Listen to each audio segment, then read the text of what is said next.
Cameraman Salim Afridi के साथ आपका होस्ट हुज़ैफ़ा हसन आपकी खिदमत में हाज़िर है।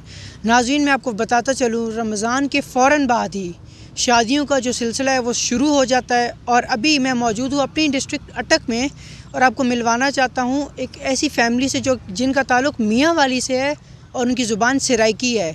और मैं आपको बताता हूँ कि वो अपनी शादियों के फंक्शंस को कैसे अटेंड करते हैं, उनके क्या रस्म व रवात होते हैं। चलिए आए।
हाँ जी, खाली कितने हो?